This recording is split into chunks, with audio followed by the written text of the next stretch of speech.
Welcome to Life Hacks Beyond Convention with Dee and Sonia. Perth went through a really boom for many years there and prices went through the roof, and now I think it's gone through a lull since then.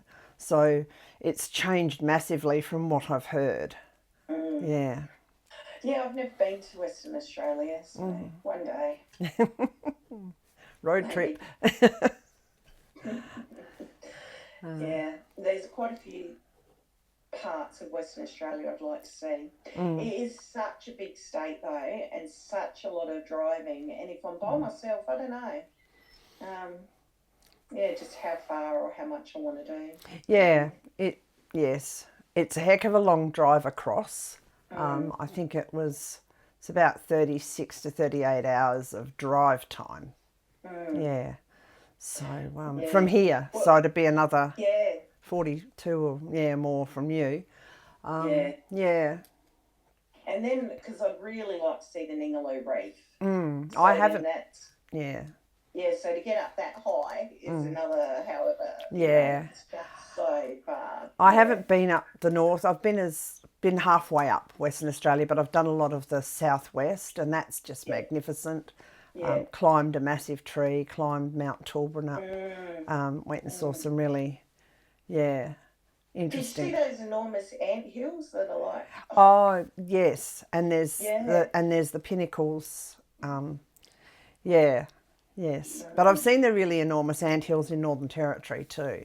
Have you been to Territory? Yes, I've been to Northern Territory. Okay. Oh well, is Uluru in Northern Territory? Is where? What? Uluru. Yes. That's right. Yes. Yeah. So that's as far as I've been. Okay. To Northern So Territory. just. I haven't been up any higher. Yeah.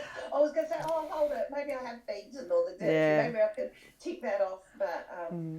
Yeah, I didn't even go as high as Alice Springs. Yeah, I've lived in every state except Tasmania, and I haven't visited Tasmania. Right, so I need to still get there. I have visited Tasmania, and I actually loved Tasmania. I loved Hobart. Yeah, it was just old worldy and sleepy little place. Yeah. Which appealed to me.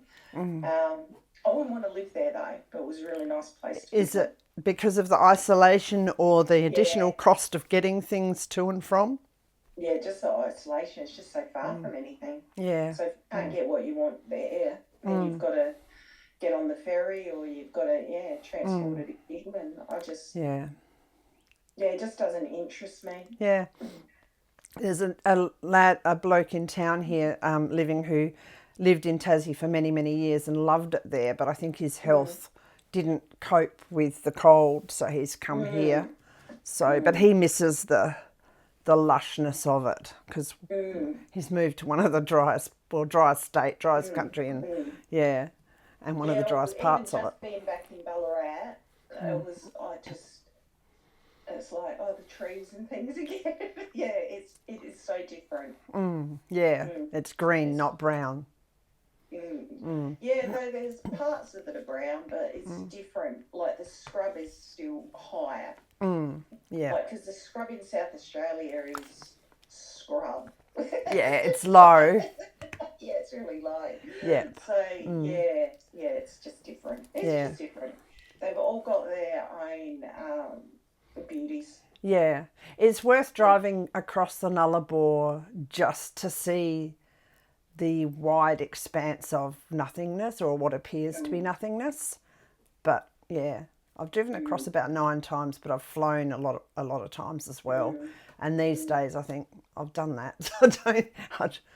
Unless I was going on a whale watching along the Bight, then I would drive. So. Yeah, well, I guess I got glimpses of that when I lived in Woomera. And, you'd go down to Meter or Glendambo and places like that. You just see the desert-like terrain of nothing. Nothingness. I'll never forget the first time I went to Andamuga. I don't know what I was expecting. But there was just nothing there except dirt. And tin sheds, and it was just, I planned on staying longer than I stayed. I went with a girlfriend, and we got to the caravan park, and it's like, right, so this is the caravan park. It was just dirt. Yep. And then it might have been modernised now because that was a long time ago. But the the shower block was just kind of a tin shed. Yep. Yeah.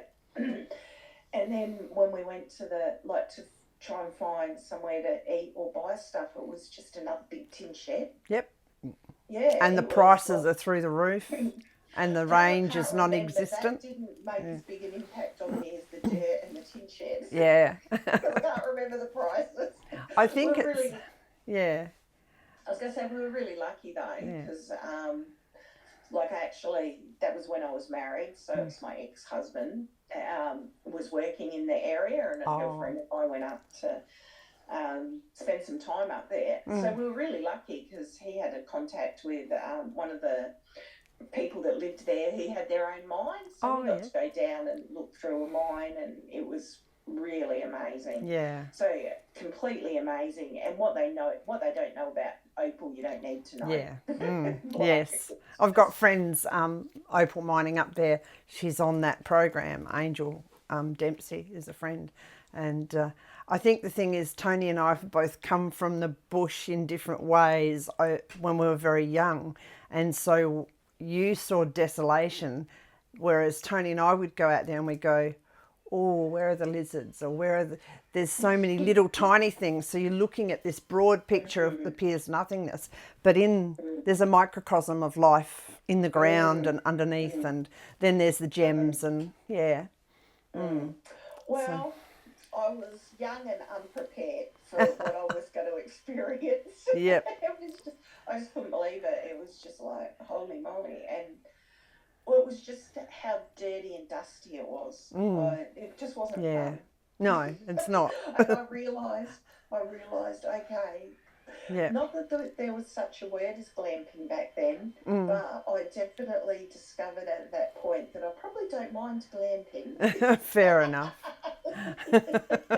Hit the subscribe button below if you want to follow life hacks beyond convention.